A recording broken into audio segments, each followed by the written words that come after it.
আইফোনে কিছু অজানা সেটিং আছে যেটা আমরা অনেকে জানি বা আবার অনেকেই জানি না। চলুন আজকে একটা সেটিং এর সাথে আপনাদের সাথে পরিচিতি করে দিই। প্রথমে সেটিং এ যাব। এখান থেকে আমরা অ্যাক্সেসিবিলিটি, দেন একটু স্ক্রল করে নিচে এসে টাচ অপশন পাবেন, টাচ অপশন এবং একদম নিচে দেখবেন ব্যাক ট্যাপ।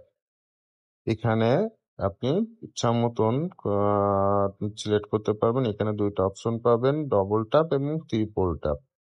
মানে ব্যাক সাইডে দুইটা টাচ করলে একটা কাজ হবে এবং ট্রিপল ট্যাপ টাচ করলে একটা কাজ হবে। সো আমরা ডবল ট্যাপে স্ক্রিনশটটা যেটা আছে ওটা আমরা সিলেক্ট করতেছি এবং পিছনে দুইটা টাচ সাথে সাথে দুইটা টাচ করে দেখেন আপনার স্ক্রিনশট সম্পূর্ণ হয়ে যাবে।